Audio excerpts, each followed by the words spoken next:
我係好少可，勁少可，非常少可喺一餐飯裏邊點3、4隻雞嚟食嘅。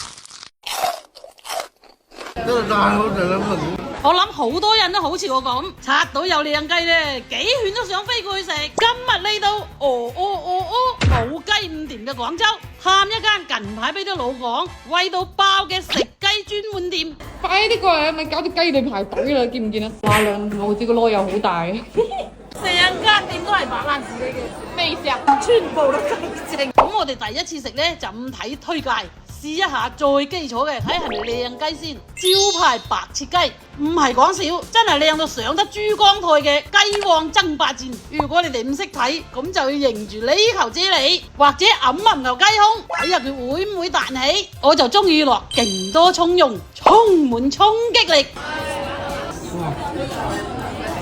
你冇睇見佢啲鼻係厚厚地，但係好講。呢度啲油非常之正肉，哇，香到好似啱啱炸出嚟咁啊！但係佢啲油真係太香啦，個調味嗰個油啊，非常之香。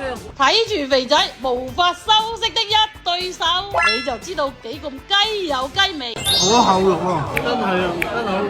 第二味即點即燒嘅香茅燒雞，估唔到佢係咁巨雞。呢個係咪分鮮雞啊？邊你嘅頭？肯定唔係，都係嘅話，啲老廣劈死你啊！哇，爆晒汁噶喎！隻大嘢汁，嗰啲葉味啊，都走晒入呢度。哇，燒鵝味咁啊！講真啦，個雞身咁大隻，仲燒到咁滑，真係非常之難得。但係最過分嘅就係佢真係好入味啊！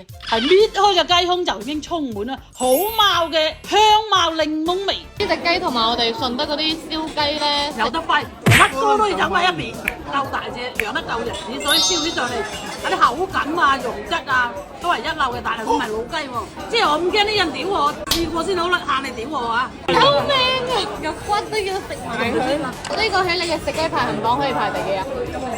排第1啊？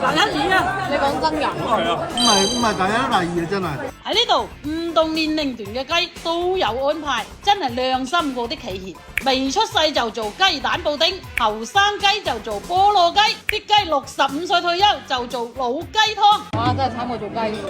最後點少得食雞一定要有嘅謙優飯，呢個係自製老廣薑葱雞飯，啲阿伯冇牙都搏命一啖接一啖，食完埋單424，真係邊度冇雞啊！廣東地面每一間店啊都係有雞嘅，但係佢隻雞撐唔撐得起一間店呢？係一個問題。你哋啲雞點解咁彈嘅？我哋係喺4維牙教養大嘅，每日有專人管住佢8個鐘，跑足8個鐘嘅，叫做跑步雞，從細跑到大嘅。你呢度夠唔夠雞啊？如果唔夠，帶咪肥仔去等佢做雞。嗱咁樣咧，你就會瘦好多翻嚟，好靚仔噶啦，大把人爭住食噶啦。真係做雞都捲到咁。其他飯店嘅雞啊，刷到呢條視頻，你就好生生性性去跑步啦。如果唔係啊，到時候就下崗，變咗就冇心機。